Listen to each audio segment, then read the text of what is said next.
Hello बच्चों, हमारी पिछली वीडियो में हमने प्रश्नावली 16.1 के प्रश्न नंबर 6 से लेकर 11 तक किए थे।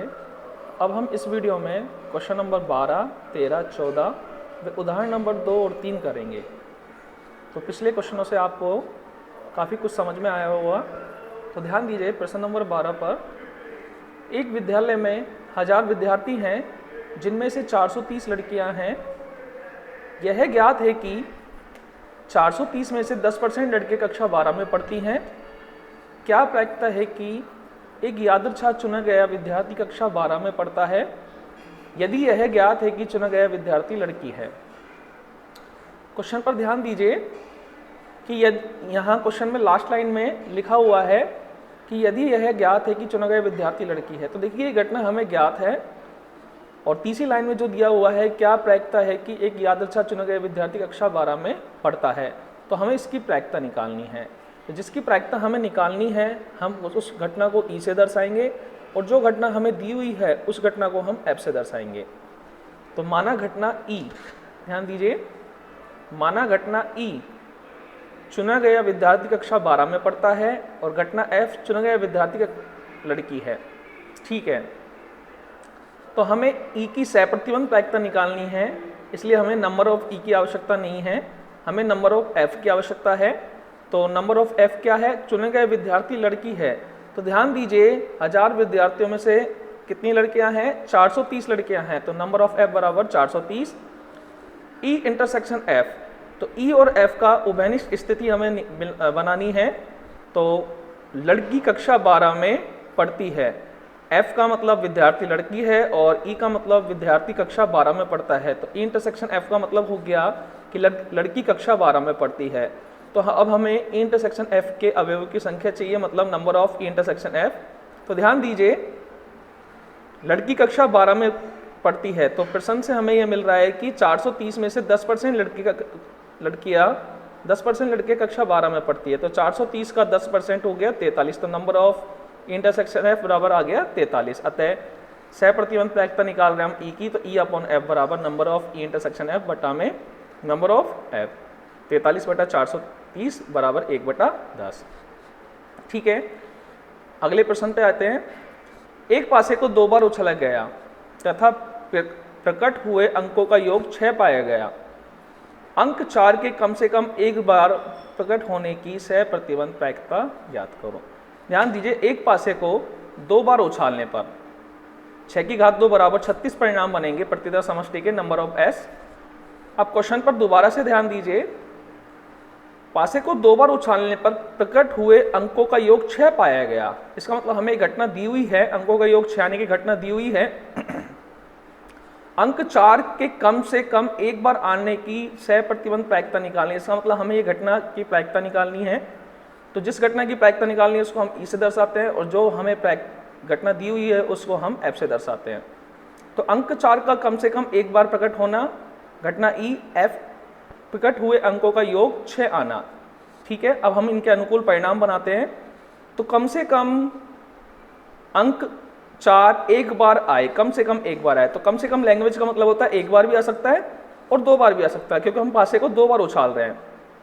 तो ध्यान दीजिए ये पासे की 2 उछालों का ब्यौरा है कि हम जब पासे को 2 बार उछालते तो क्या संभावना बन सकती है।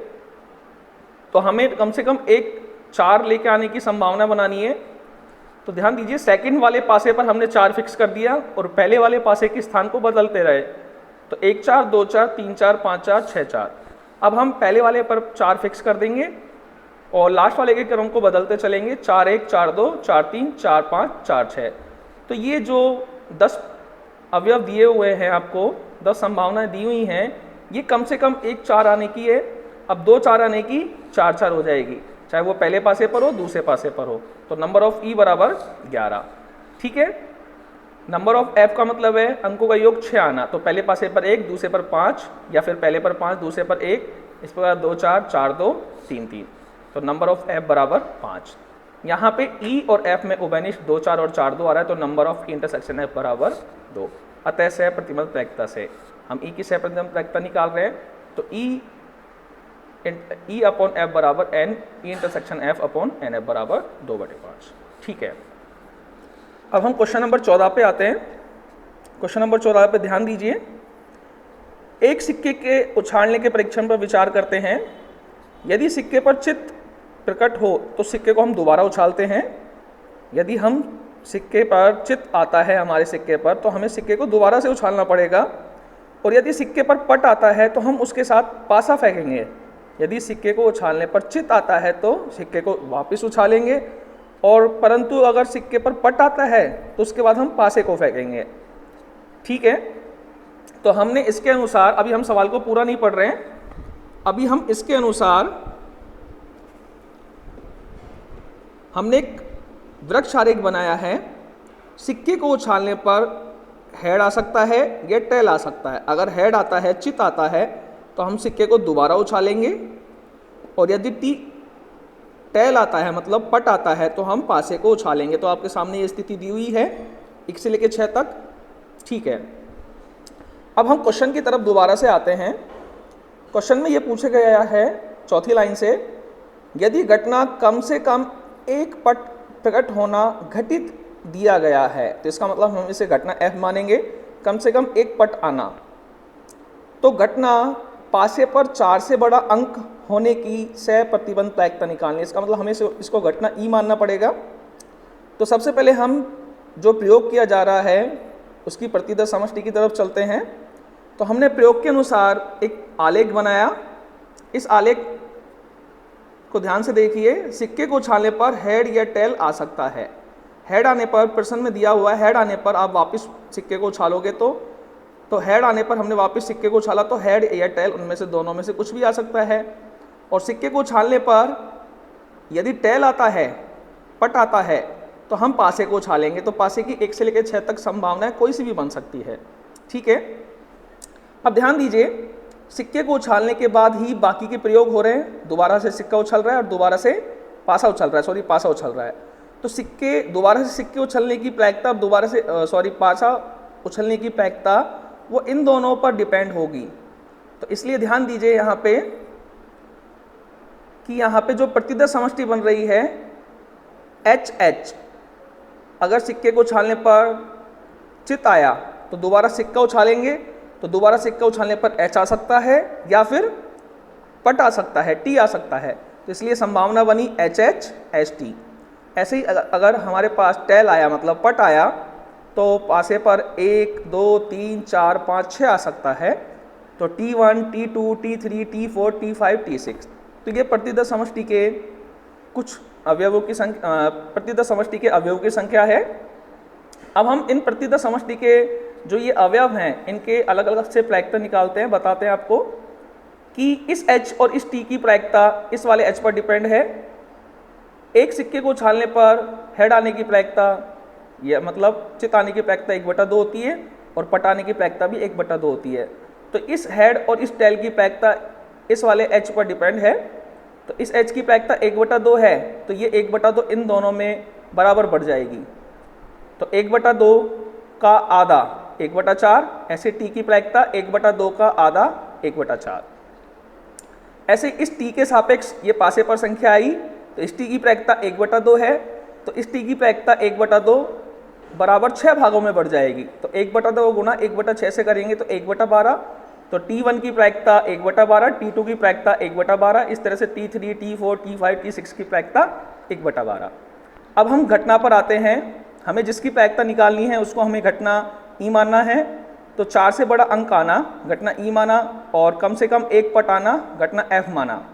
ठीक है, घटना E के अनुकूल परिणाम ध्यान दीजिए। घटना E के अनुकूल परिणाम 4 से बड़ा अंक आना, तो T5 T6, 4 से बड़े अंक 5 और 6 हैं, तो T5 T6, और कम से कम एक पट आना।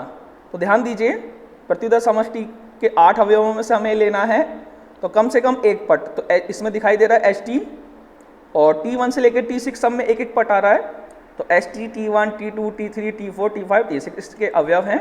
तो नंबर ऑफ इंटरसेक्शन F निकाल रहे हैं अब हम यहाँ पे। तो दोनों में उभयनिष्ठ हमें दिखाई दे रहा है T5 और T6। तो T5 और T6 दोनों में उभयनिष्ठ आ गया। अब हम इन सब की प्रायिकता निकाल रहे हैं। इस सवाल को नंबर ऑफ से नहीं कर रहे हैं हम। तो T5 की मैंने प्रायिकता 1/12, T1 से लेकर T6 सबकी प्रायिकता 1/12 है और HH और HT की प्रायिकता 1/4, 1/4 है। तो T5 की प्रायिकता 1/12, T6 की प्रायिकता 1/12, दोनों का योग किया तो हमारे पास 1/6 आ गया। ऐसे ही हमने PF की प्रायिकता निकाली, HT की प्रायिकता 1/4, T1 की प्रायिकता 1/12, T1 से लेकर T6 सबकी 1/12 है, तो सबका योग करने पर हमें मिला 3/4। इंटरसेक्शन F की प्रायिकता निकाली तो T5 T6, तो यहाँ पे 1/6 आ गया। अतः PE upon F, PE intersection F upon PF मान रखा, आंसर आया 2/9। ठीक है, अब हम उदाहरणों पे आते हैं। तो इस प्रश्नावली का 16.1 का दूसरा उदाहरण है, अच्छा सवाल है।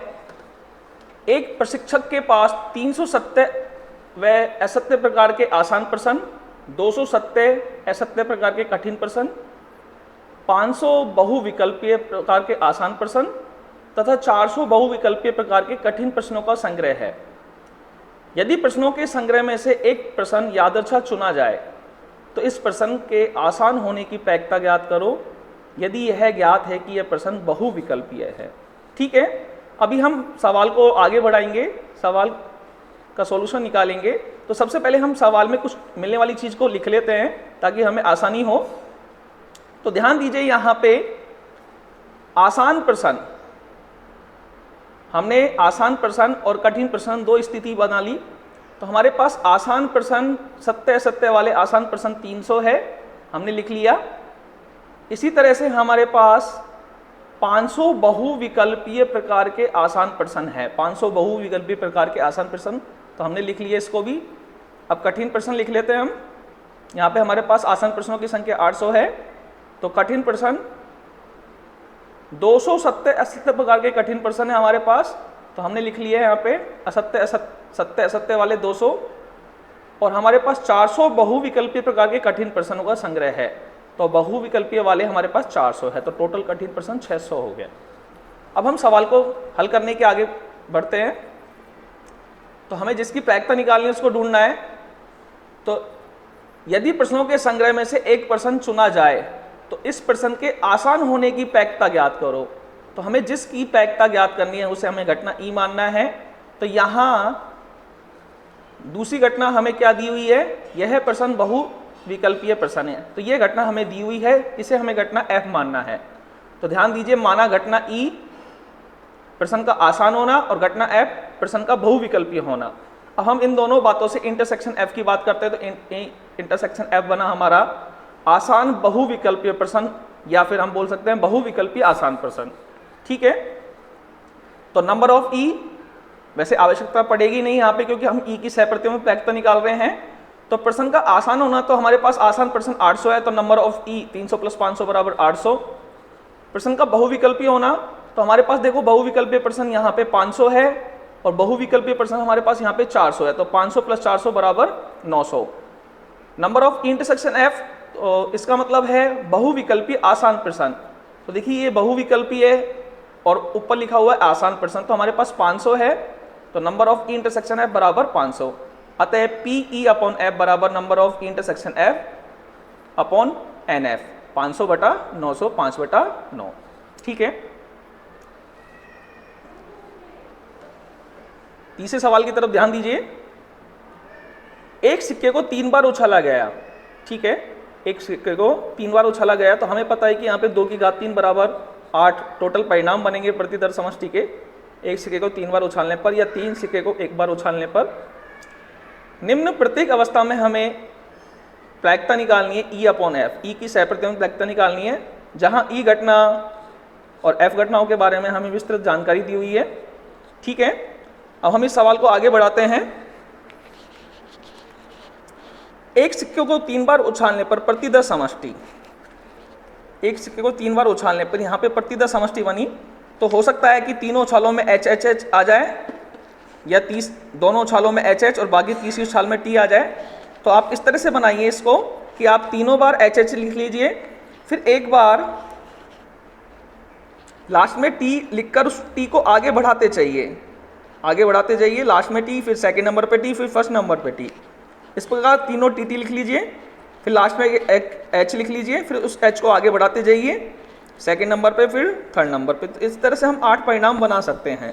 नंबर ऑफ एस बराबर 2 की घात 3 बराबर 8। अब हम पहला सवाल हल करते हैं। तो ध्यान दीजिए, पहले सवाल पर तीसरी उछाल पर चित, ई का मतलब है तीसरी उछाल पर चित और एफ का मतलब है पहली दोनों उछालों पर चित। ठीक है, तो हमें प्रतिदर समष्टि एस से ढूंढना है इन बातों को। तो प्रतिदर समष्टि एस की तरफ ध्यान दीजिए। प्रतिदर समष्टि एस में तीसरी उछाल पर चित वाले सारे परिणाम लिखने हैं। तो देखिए, पहले ऑप्शन में भी हमें तीसरी उछाल में एच मिल रहा है, तीसरे में भी हमें तीसरी उछाल में चित मिल रहा है, चौथे में भी हमें तीसरी उछाल में चित मिल रहा है, और यहाँ पे TTH वाले में भी तीसरी उछाल में हमें चित मिल रहा है। तो नंबर हमारे पास ई में अनुकूल परिणाम ये आ चुके हैं। तो नंबर ऑफ ई बराबर हमारे पास 4 है। एफ का मतलब है पहली दोनों उछालों पर चित। तो प्रतिदर समष्टि एस से निकालते हैं हम इस एफ के मान। तो देखिए, यहाँ पे पहली दोनों उछालों में एच आ रहा है, इसमें भी पहली दोनों उछालों में एच आ रहा है। तो ये दोनों परिणाम आ जाएंगे एफ के अंदर, और किसी में नहीं आ रहा है। तो नंबर ऑफ एफ बराबर 2। अब हम ई इंटरसेक्शन एफ दोनों में से उभयनिष्ठ लेते हैं। तो एच एच एच वाला उभयनिष्ठ आ गया है। तो number of E intersection F बराबर 1।